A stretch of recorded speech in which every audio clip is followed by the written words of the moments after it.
ആവശ്യം നിർവഹിച്ച് കിട്ടാൻ എന്താ ചെയ്യേണ്ടത്? ഒരാൾക്ക് നല്ലൊരു ഭാര്യയെ കിട്ടണം, അല്ലെങ്കിൽ അവൻ്റെ കച്ചവടം ഭംഗിയായി കിട്ടണം, അല്ലെങ്കിൽ ഒരു വഴി അവൻ ജീവിത വഴി തുറന്നു കിട്ടണം, അല്ലെങ്കിൽ അവൻ്റെ മോളെ കെട്ടിച്ച് കിട്ടണം, അല്ലെങ്കിൽ അവൻ്റെ പ്രതിസന്ധി തീർന്നു കിട്ടണം. ഇങ്ങനെ അവൻ്റെ കച്ചവടം ഉണ്ടാകണം. ഇങ്ങനെ അവൻ്റെ ഒരു നിർദ്ദിഷ്ട കാര്യങ്ങൾ നടക്കണം. എന്താണോ ഒരു ഉദ്ദേശിക്കുന്ന ഒരു കാര്യം ഏതെങ്കിലും ഒരു വഴിയിൽ മഹീഷത്ത് തുറന്നു കിട്ടണം, അല്ലെങ്കിൽ അവന് ഹജ്ജിന് പോകാൻ കഴിയണം, ഉംറക്ക് പോകാൻ കഴിയണം, അല്ലെങ്കിൽ യാത്ര പോകാൻ കഴിയണം. ഇങ്ങനെ തുടങ്ങിയ കാര്യങ്ങൾ അവനവൻ്റെ ആവശ്യങ്ങൾ, നിത്യജീവിതത്തിൽ ഹലാലായ ആവശ്യങ്ങൾ പലതും ഇല്ലേ? ഓരോരുത്തർക്കും ഓരോരുത്തരും ആവശ്യങ്ങളില്ല. ഏതു ആവശ്യമാകട്ടെ, എന്ത് ചെയ്യുക? ആവശ്യം നിർവഹിച്ച് കിട്ടാൻ ഖളാഉൽ ഹാജത്തിന്റെ 2 റക്അത്ത് നിസ്കാരമുണ്ട്. വൃത്തിയായി വുളൂ ചെയ്യുക, മനസാന്നിധ്യത്തോടുകൂടെ വുളൂ ചെയ്യുക. ഞാൻ നിസ്കരിക്കുകയാണെന്ന് വിചാരിച്ചിട്ട് മനസാന്നിധ്യത്തോടുകൂടെ വുളൂ ചെയ്യുക. എന്നിട്ടോ മനസാന്നിധ്യത്തോടുകൂടെ വുളൂ ചെയ്തിട്ട് ഖളാഉൽ ഹാജത്ത് എന്ന നിയത്ത് ചെയ്ത് 2 റക്അത്ത് നിസ്കരിക്കുക. ആദ്യത്തെ റക്അത്തിൽ ഫാത്തിഹ കഴിഞ്ഞാൽ കാഫിറൂന, രണ്ടാമത്തെ റക്അത്തിൽ ഫാത്തിഹ കഴിഞ്ഞാൽ ഖുൽ ഹുവല്ലാഹു അഹദ്. അങ്ങനെ 2 സൂറത്ത് ഓതി ഖളാഉൽ ഹാജത്തിന്റെ 2 റക്അത്ത്. ഞാൻ എൻ്റെ ആവശ്യ നിർവഹണത്തിന് സുന്നത്തായ ഒരാവശ്യം നിർവഹിച്ചു കിട്ടാം. ഹലാലായ ആവശ്യങ്ങൾ, ഹറാം ആവശ്യപ്പെടരുത്. ഹറാം ആവശ്യപ്പെട്ടാൽ അവൻ്റെ കഥ കഴിയും. ഒരു നിസ്കാരത്തിലൂടെ ഒരാൾ ഹറാം ആവശ്യപ്പെട്ടാൽ അതോടുകൂടെ അവൻ്റെ കഥ കഴിയും. അള്ളാഹു തആല കാത്ത് രക്ഷിക്കട്ടെ. ഹലാലല്ലാത്തൊരു കാര്യം അള്ളാഹുവോട് ആവശ്യപ്പെടരുത്. അള്ളാഹു തആല ഹറാമിനെ തൊട്ട് നമ്മെ കാത്ത് രക്ഷിക്കട്ടെ. ഒരു ഹലാലായ ആവശ്യം വളരെ ഭംഗിയായ നിലക്ക് വുളൂ ചെയ്തു വരിക. ഭംഗിയായി കൃത്യമായി വുളൂ പഠിച്ചതുപോലെ, അല്ലെങ്കിൽ പുസ്തകത്തിൽ നോക്കി ഒന്നുകൂടി എൻ്റെ വുളൂ ശരിയാണോ എന്ന് പരിശോധിക്കുക. എന്നിട്ട് ഭംഗിയായി വുളൂ ചെയ്യുക. അത് നിസ്കാരത്തിന് ആവശ്യമാണ് കേട്ടോ. വളരെ പ്രധാനമായ കാര്യങ്ങൾ. നിസ്കരിക്കാൻ വുളൂ ചെയ്യുമ്പോൾ വളരെ ശ്രദ്ധിക്കണം. ഇത് ഖളാഉൽ ഹാജത്താണ്. എന്തിനും നിസ്കാരമാണെങ്കിലും വളരെ ശ്രദ്ധിക്കണം. ഇല്ലെങ്കിൽ വുളൂ ശ്രദ്ധിച്ചിട്ടില്ലെങ്കിൽ നിസ്കാരം സഹിയാവും. എന്ത് ചെയ്യാം? നല്ല നിയത്തോടു കൂടെ ഭംഗിയായി ഒരു വൃത്തിയായി ഒരു പൂർണ്ണമായ വുളൂ ചെയ്തു വരിക. എന്നിട്ട് ശുദ്ധിയായ നല്ല വൃത്തിയായ വസ്ത്രങ്ങൾ ധരിക്കുക, സുഗന്ധമൊക്കെ പൂശുക. എന്നിട്ട് വളരെ അല്ലാഹു സുബ്ഹാനഹു വ തആലക്ക് പൊരുത്തമുള്ള സംഗതികൾ ചെയ്യുക. നല്ല സ്ഥലത്ത് നിൽക്കുക, നല്ല മുസല്ലയിടുക, വെള്ളയൊക്കെ വിരിക്കുക കഴിയുമെങ്കിൽ. എന്നിട്ട് വളരെ ഭംഗിയായി നിൽക്കുക. അള്ളാഹുവിൻ്റെ മുന്നിലാണ് നിൽക്കുന്നത് എന്ന താല്പര്യത്തോട് നിൽക്കുക. പിശാചിനെ തൊട്ടൊക്കെ കാവൽ ചോദിക്കുക. പിശാചിൻ്റെ നിസ്കാരത്തിൽ വരാതിരിക്കാനൊക്കെ പിശാചിനെ തൊട്ട് കാവൽ ചോദിക്കുക. എന്നിട്ട് 2 റക്അത്ത് നിസ്കരിക്കുക. ഖളാഉൽ ഹാജത്തിന്റെ നിസ്കാരം 2 റക്അത്ത് നിസ്കരിക്കുക. ആ നിസ്കാരം കഴിഞ്ഞിട്ട് അവിടെ അങ്ങോട്ട് ഇരിക്കുക. എന്നിട്ട് അള്ളാഹുവോട് ചൊല്ലുക. എന്ത്? ലാ ഇലാഹ ഇല്ലല്ലാഹുൽ ഹലീമുൽ കരീം, സുബ്ഹാനല്ലാഹി റബ്ബിൽ അർശിൽ അളീം, വൽഹംദുലില്ലാഹി റബ്ബിൽ ആലമീൻ, അസ്അലുക മൂജിബാതി റഹ്മതിക വഅസായിമ മഗ്ഫിറതിക വൽഗനീമത മിൻ കുല്ലി ബിർരിൻ വസ്സലാമത മിൻ കുല്ലി ഇത്മിൻ, ലാ തദഅ ലി ദംബൻ ഇല്ലാ ഗഫർതഹു വലാ ഹമ്മൻ ഇല്ലാ ഫറജ്തഹു വലാ ഹാജതൻ ഹിയ ലക റിളൻ ഇല്ലാ ഖളൈതഹാ യാ അർഹമർ റഹീമീൻ. ഒരു തവണ ചെല്ലിയാൽ മതിയാവും. ഇനി 3 തവണ മടക്കി ചെല്ലിയാൽ വളരെ നല്ലത്. കാരണം ഇത്തരം കാര്യങ്ങളൊക്കെ 3 തവണ ചെല്ലൽ ഹബീബാ നബിക്ക് വലിയ ഇഷ്ടമാണ് സ്വല്ലല്ലാഹു അലൈഹി വസല്ലം. ഏതൊരു കാര്യം 3 തവണ പറയുന്ന ഹബീബിന് ഇഷ്ടമാണ് സ്വല്ലല്ലാഹു അലൈഹി വസല്ലം. നിസ്കാരം ഒറ്റ 2 റക്അത്ത്. എന്നിട്ട് ഈ ദുആ അങ്ങോട്ട് ചൊല്ലുക. എന്ത്? എൻ്റെ ആവശ്യം നിർവഹിച്ചിട്ട് അവൻ എൻ്റെ ആവശ്യം പറയാം. എന്താണ് ചൊല്ലുക? എൻ്റെ ആവശ്യം പറയാം. അല്ലാഹുമ്മ, അല്ലെങ്കിൽ നേരത്തെ തന്നെ അവൻ നിസ്കരിക്കുന്ന നിയ്യത്തിൽ ചെല്ലുന്നതിന് മുമ്പ് തന്നെ പടച്ചവനെ ഞാൻ എൻ്റെ ആവശ്യം എനിക്ക് നിർവഹിച്ച് കിട്ടണം. അതിനുവേണ്ടിയാണ് ഖളാഉൽ ഹാജത്തിൻ്റെ നിസ്കാരം നിസ്കരിക്കുന്നത് എന്ന് പറയാം. എന്നിട്ട് 2 റക്അത്ത് നിസ്കരിക്കുക. എന്നിട്ട് അവിടെ തന്നെ ഇരിക്കുക. ലാ ഇലാഹ, എന്നിട്ട് അവിടെ തന്നെ ഇരുന്ന് ദിക്റില്ല. എന്താണ് ഈ ദുആ? ലാ ഇലാഹ ഇല്ലല്ലാഹുൽ ഹലീമുൽ കരീം, സുബ്ഹാനല്ലാഹി റബ്ബിൽ അർശിൽ അളീം, വൽഹംദുലില്ലാഹി റബ്ബിൽ ആലമീൻ, അസ്അലുക മൂജിബാതി റഹ്മതിക വഅസായിമ മഗ്ഫിറതിക والغنيمة من كل بر والسلامة من كل إثم لا تدع لي ذنبا إلا غفرته ولا هما إلا فرجته ولا حاجة هي لك رضا إلا قضيتها يا أرحم الراحمين. ഒന്നുകൂടി വ്യക്തമാക്കി ചൊല്ലിത്തരാം. لا إله إلا الله الحليم الكريم, سبحان الله رب العرش العظيم, والحمد لله رب العالمين, أسألك موجبات رحمتك وعزائم مغفرتك والغنيمة من كل بر والسلامة من كل إثم ലാ തദഅലി ദംബൻ ഇല്ലാ ഗഫർതഹു വലാ ഹമ്മൻ ഇല്ലാ ഫറജ്തഹു വലാ ഹാജതൻ ഹിയ ലക റിളൻ വലാ ഹാജതൻ ഹിയ ലക റിളൻ ഇല്ലാ ഖളൈതഹാ യാ അർഹമർ റഹീമീൻ. എന്താ അർത്ഥം? ഹലീമും കരീമുമായ അല്ലാഹു അല്ലാതെ ഇലാഹില്ല. അർശിന്റെ അധിപതിയായ മഹാർശിന്റെ അധിപതിയായ അവൻ പരിശുദ്ധയെ ഞാൻ വാഴ്ത്തുന്നു. സർവലോക രക്ഷിതാവായ അല്ലാഹുവിനാണ് സർവസ്തുതിയും. ലാ ഇലാഹ ഇല്ലല്ലാഹുൽ ഹലീമുൽ കരീം സുബ്ഹാനല്ലാഹി റബ്ബിൽ അർശിൽ അളീം വൽഹംദുലില്ലാഹി റബ്ബിൽ ആലമീൻ. ഇനി അടുത്ത വാക്ക്, അസ്അലുക മൂജിബാതി റഹ്മതിക. നിന്റെ അനുഗ്രഹം വരാൻ ആ അനുഗ്രഹത്തെ നിർബന്ധമാക്കുന്ന എല്ലാ ഘടകങ്ങളെയും ഞാൻ നിന്നോട് ചോദിക്കുന്നു. എനിക്ക് നിന്റെ അനുഗ്രഹം വേണം. മൂജിബാത്തി റഹ്മത്തിക്ക എന്ന് പറഞ്ഞാൽ നിന്റെ റഹ്മത്ത് എന്നിലേക്ക് കടന്നു വരാൻ അതിന് അനിവാര്യമാക്കുന്ന ഘടകങ്ങൾ. നിന്റെ റഹ്മത്ത് തടയുന്നതല്ല, നിന്റെ റഹ്മത്ത് തടയുന്നതല്ല, നിന്റെ റഹ്മത്ത് അനിവാര്യമാക്കുന്ന എല്ലാ കാര്യങ്ങളെയും ഞാൻ നിന്നോട് ചോദിക്കുന്നു. നിന്റെ റഹ്മത്ത് എനിക്ക് നിർബന്ധമായി തീരും. അങ്ങനത്തെ ഘടകങ്ങളെല്ലാം നീ എനിക്ക് എത്തിച്ചേരണം.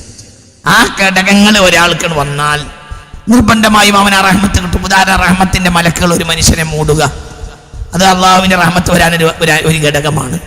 ഇങ്ങനെ നന്മ ചെയ്യുക, സദഖ ചെയ്യുക, ഇങ്ങനെ അല്ലെങ്കിൽ എൻ്റെ നിത്യജീവിതം നന്നാക്കിയെടുക്കുക, ഇതൊക്കെ അവൻ്റെ അനിവാര്യ റഹ്മത്ത് വരാൻ അനിവാര്യ ഘടകങ്ങളാണ്. ആ അനിവാര്യ ഘടകങ്ങളെല്ലാം എനിക്കുണ്ടാകാൻ ഞാൻ നിന്നോട് ആവശ്യപ്പെടുന്നു. അതെല്ലാം നീ എനിക്ക് നിർവഹിച്ചു തരണം. ഇതിലേക്കെല്ലാം നീ എന്നെ മുന്നിടിക്കണം. ചില കാര്യങ്ങൾ നീ മറ്റുള്ളവർ നീ എന്നിലേക്ക് മുന്നിടിക്കണം. അതാണ് മൂജിബാത്ത് റഹ്മത്ത്. റഹ്മത്ത് എന്ന അനുഗ്രഹം, മൂജിബാത്ത് എന്ന് പറഞ്ഞാൽ അതിനെ എനിക്ക് നിർബന്ധമാക്കുന്ന ഘടകങ്ങൾ. നിർബന്ധമായും ആ ഘടകങ്ങൾ ഉണ്ടെങ്കിൽ റഹ്മത്ത് വരും. അങ്ങനത്തെ ഘടകങ്ങളെല്ലാം നീ എനിക്ക് ഉണ്ടാക്കി തരണം. പിന്നെയോ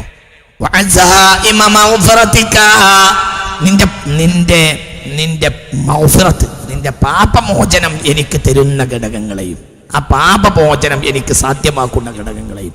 പലപ്പോഴും നമ്മുടെ റഹ്മത്തിനെ പാപങ്ങൾ തടയും. ആ പാപം അങ്ങോട്ട് ഒഴിവായി കിട്ടിയാലോ, ആ പാപം ഒഴിവായി കിട്ടിയാൽ ആ റഹ്മത്തിന്റെ തടസ്സം നീങ്ങി റഹ്മത്ത് വരും.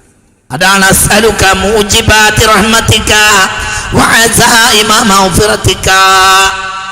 നിന്റെ റഹ്മത്ത് വരാനുള്ള ഘടകങ്ങളും നിന്റെ മഗ്ഫിറത്ത് എനിക്ക് കിട്ടാനുള്ള ഘടകങ്ങളും കാര്യങ്ങളും അതെല്ലാം നിന്നോട് ഞാൻ ചോദിക്കുന്നു. വൽഗനീമത മിൻ കുല്ലി ബിർരിൻ, എല്ലാ ഗുണത്തിൽ നിന്നുണ്ടാകുന്ന നേട്ടവും ചോദിക്കുന്നു. എനിക്ക് ഗുണം ചെയ്യാനും ആവണം, അതിൽ നിന്ന് എനിക്ക് നേട്ടം ഉണ്ടാവണം.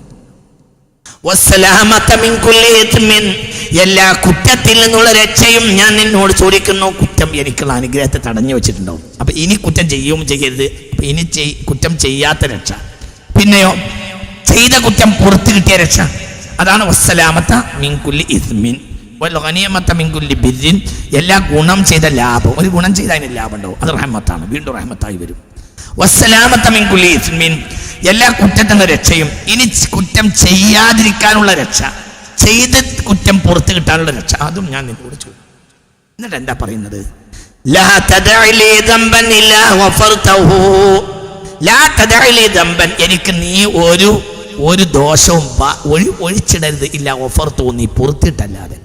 അപ്പൊ എന്റെ ഒരു ദോഷം നീ പുറത്തിട്ടല്ലാതെ ഒഴിച്ചിടരുത്. എല്ലാ ദോഷവും പുറത്തിടണം. വലാ ഹമ്മൻ ഇല്ലാ ഫറജ്തഹു, എന്റെ മനക്ലേശം ഒന്നും നീ ബാക്കിയാക്കരുത്. അതിനെ നീ തുറന്ന് തന്നിട്ടല്ലാതെ, പരിഹരിച്ചു തന്നിട്ടല്ലാതെ. എനിക്ക് മനക്ലേശമായ ഏത് കാര്യവും നീ തുറന്ന് പരിഹരിച്ച് തന്നിട്ടല്ലാതെ നീ എന്നെ ഒഴിവാക്കരുത്. വലാ ഹാജത്തൻ, എന്റെ ഒരാവശ്യം നീ വിടരുത്. ഹിയ ലക റിളൻ, ആ ആവശ്യം എനിക്ക് ലഭിക്കുന്നതിൽ നിനക്ക് പൊരുത്തമുണ്ടെങ്കിൽ അത് പ്രത്യേകിച്ച് പറയണം. വലാ ഹാജത്തൻ ഹിയ ലക റിളൻ, എൻ്റെ ഒരാവശ്യം എനിക്ക് എൻ്റെ ആവശ്യം നിർവഹിച്ചെത്തിയാൽ പോലെ ആ ആവശ്യം എനിക്ക് കിട്ടുന്നില്ല, എനിക്ക് പൊരുത്തം വേണം. അള്ളാഹു പൊരുത്തപ്പെടാത്ത ആവശ്യങ്ങൾ നമ്മൾ ആഗ്രഹിക്കുകയും ചെയ്യരുത്, അതുകൊണ്ട് നമുക്ക് കാര്യമില്ല. വല ഹാജത്തൻ്റെ, എൻ്റെ ഒരു ആവശ്യവും ബാക്കിയായി കിടക്കരുത്. ഹിയ ലക റിളൻ, ഹിയ ആ ആവശ്യം ലക റിളൻ, നിനക്ക് പൊരുത്തമാണ്. ആ ആവശ്യം എനിക്ക് ലഭിക്കുക, ആ ആവശ്യം എനിക്ക് നിർവഹിച്ച് കിട്ടുക എന്ന കാര്യം നിനക്ക് പൊരുത്തമാണ്. വല ഹാജത്തൻ ഹിയ ലക റിളൻ ഇല്ലാ ഖളൈതഹാ, വലാ ഹാജതൻ ഹിയ ലക റിളൻ ഇല്ലാ ഖളൈതഹാ, വലാ ഹാജതൻ ഹിയ ലക റിളൻ ഇല്ലാ ഖളൈതഹാ, വലാ ഹാജതൻ ഹിയ ലക റിളൻ ഇല്ലാ ഖളൈതഹാ, വലാ ഹാജതൻ, ഒരാവശ്യവും എൻ്റെ നീ ബാക്കിയാക്കരുത്.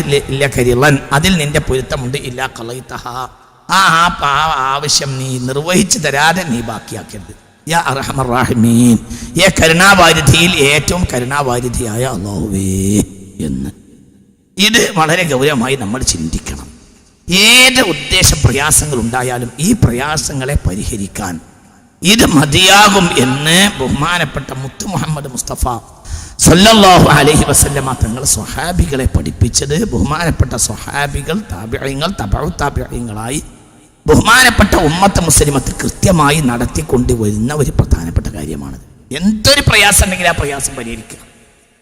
ലാ ഇലാഹ ഇല്ലല്ലാഹുൽ ഹലീമുൽ കരീം, സുബ്ഹാനല്ലാഹി റബ്ബിൽ അർശിൽ അളീം, വൽഹംദുലില്ലാഹി റബ്ബിൽ ആലമീൻ, അസ്അലുക മൂജിബാതി റഹ്മതിക വഅസാഇമ മഗ്ഫിറതിക വൽഗനീമത മിൻ കുല്ലി ബിർരിൻ വസ്സലാമത മിൻ കുല്ലി ഇസ്മിൻ വസ്സലാമത മിൻ കുല്ലി ഇസ്മിൻ ലാ തദഅ ലി ദംബൻ لا تدع لي ذنبا إلا غفرته ولا هما إلا فرجته ولا حاجة هي لك رضا إلا قضيتها يا أرحم الراحمين. അല്ലാഹു സുബ്ഹാനഹു വ തആലയുടെ പൊരുത്തം അല്ലാഹു സുബ്ഹാനഹു വ തആല നമുക്ക് തുറന്നു തരട്ടെ. അപ്പം നമ്മൾ അല്ലാഹു പൊരുത്തപ്പെടാത്തൊരാവശ്യം നമ്മൾ ചെയ്യരുത്. അല്ലാഹു പൊരുത്തപ്പെടാത്തൊരാവശ്യം നമ്മൾ അല്ലാഹുവിനോട് ആവശ്യപ്പെടരുത്. അങ്ങനത്തെ ഒരു ആവശ്യം നമുക്കുണ്ടാകരുത്. അല്ലാഹുവിനെ പൊരുത്തപ്പെടാത്ത ആവശ്യം, അള്ളാഹുവിനെ പൊരുത്തപ്പെടാത്ത ആവശ്യം വരുന്നതിനെ തൊട്ട് അള്ളാഹുവിനോട് നമ്മൾ കാവൽ ചോദിക്കുന്നു. അള്ളാഹുവെ, നിനക്ക് പൊരുത്തമില്ലാത്ത ഒരു ആവശ്യം എനിക്കുണ്ടാകരുതേ അല്ലാ. അതേ സമയത്ത് ആ പൊരുത്തപ്പെട്ട ആവശ്യങ്ങൾ, അള്ളാഹുവിനെ പൊരുത്തമുള്ള എന്തും ഹലാലായ ഏത് കാര്യം നമുക്ക് അൽഹംദുലില്ലാഹ് നല്ല കാര്യമല്ലേ, അള്ളാഹു അനുവദിച്ചതല്ലേ, ആ കാര്യങ്ങൾ നമുക്ക് നേടിക്കിട്ടാൻ അതൊരാളുടെ ആവശ്യമാണെങ്കിൽ ഈ ഖളാഉൽ ഹാജത്തിന്റെ ആവശ്യം നിർവഹിച്ച് കിട്ടാനുള്ള 2 റക്അത്ത് നിസ്കരിച്ചിട്ട് ഈ ദുആ ചെയ്ത് തനിക്ക് വേണ്ട കാര്യങ്ങൾ പറഞ്ഞാൽ അൽഹംദുലില്ലാഹ് പ്രശ്നം പരിഹരിച്ചിരിക്കും. പേടിക്കണ്ട. വീണ്ടും വീണ്ടും ഇത് ആവർത്തിക്കുന്നതും നല്ലതാണ്. വീണ്ടും വീണ്ടും ആവർത്തിക്കാം. 1 തവണ 2 തവണ 3 തവണയൊക്കെ ഈ നിസ്കാരം ആവർത്തിക്കാം. ഒരിക്കൽ ചെയ്തു, പിന്നെ ഒരിക്കൽ കൂടെ ചെയ്തു, പിന്നെ ഒരിക്കൽ കൂടെ ചെയ്തു, ഒക്കെ അള്ളാഹു ആ പ്രശ്നങ്ങൾ പരിഹരിച്ചിരും. പേടിക്കണ്ട. റബ്ബിന്റെ മുന്നിൽ കാര്യം വെച്ചിട്ട് റബ്ബ് ഒന്നിരിക്കൽ അത് തരും അല്ലെങ്കിൽ തത്തുല്യമായി തരും. എന്തുകൊണ്ടാണ് അത് തരും അല്ലെങ്കിൽ തത്തുല്യമായി തരും എന്നത്? അത് തരുന്നതിൽ അത് നമുക്ക് ലഭിക്കുന്നതിൽ ഗുണമുണ്ടാവില്ല. ചില കാര്യങ്ങൾ നമുക്കത് അങ്ങനെ തന്നെ ലഭിക്കുന്നതിൽ ഗുണമുണ്ടാവില്ല. ഗുണമറിയുന്ന അല്ലാഹു അല്ലേ. അതുകൊണ്ടാണ് ലകരിളൻ എന്ന് പറഞ്ഞത്. ലകരിളൻ, അത് നിനക്ക് പൊരുത്തമാണ്. ചില കാര്യങ്ങൾ നമുക്ക് അങ്ങനെ തന്നെ കിട്ടുന്നില്ല, ഗുണമുണ്ടാവില്ല. അത് ജല്ല ജലാലായ റബ്ബിനെ, അല്ലാമുൽ ഖുയൂബായ റബ്ബിനെ അറിയും. അപ്പൊ നമുക്ക് ചോദിച്ചത്, നമ്മൾക്ക് വേണ്ടത് ആനയാണ്. നോക്കൂ, ആന കിട്ടുന്നതിൽ നമുക്ക് ഗുണമുണ്ടാവില്ല എങ്കിൽ പിന്നെ നമുക്ക് കുതിരയായിരിക്കും വേണ്ടത്. ഒരു ഉദ്ദേശം ഇങ്ങനെ നമുക്കൊരു കച്ചവടം തുടങ്ങാനായിരിക്കാം ആവശ്യം. ആ കച്ചവടം കൊണ്ട് നമുക്കൊരു ഗുണം ഉണ്ടാവില്ല. അല്ലാഹു തആല നമുക്ക് ഗുണം എന്തായിരിക്കും? കൃഷിയായിരിക്കും. അപ്പൊ അല്ലാഹു തആല വഴിയും കൊണ്ട് തുറന്നു തരും. നമുക്കൊരാളെ നമ്മളെ കച്ചവടത്തിൽ കൂട്ടണം. ആളെ കച്ചവടത്തിൽ കൂട്ടാൻ വേണ്ടി നമ്മൾ അല്ലാഹുവിനോട് ആവശ്യപ്പെട്ടു. പക്ഷേ വേറെ ആളാ കിട്ടിയത്. എന്തുകൊണ്ട്? ആ ആൾ കച്ചവടത്തിൽ കൂടുന്നാൽ നമുക്ക് ഖൈറുണ്ടാവില്ല. അതോ അല്ലെങ്കിൽ തത്തുല്യമായൊരു ഖൈറോ അല്ലാഹു തരും. അല്ലെങ്കിൽ ഒരു ആളില്ലാതെ തന്നെ ഒരാളെന്തിനാണ് കച്ചവടത്തിന് വീണ്ടും ഒരു ശക്തിക്കും പിന്നെ മുതൽ മുടക്കാനും അല്ലേ? അത് രണ്ടും അല്ലാഹു തആല വേറെ ഭാഗത്തുനിന്നും തന്നു. കച്ചവടത്തിന് ധൈര്യം, മുതൽ മുടക്കാനുള്ള ദ്രവ്യം വേറെ വഴി നിന്ന് കിട്ടി. അപ്പോൾ തത്തുല്യമായ ഗുണം അല്ലാഹു തരും. പ്രശ്നങ്ങൾ പരിഹരിക്കും. എന്താണെങ്കിലും അൽഹംദുലില്ലാഹ് ലാഭത്തിലല്ലാതെ കലാശിക്കൂല. പക്ഷെ അല്ലാഹുവിനോട് പറയണം.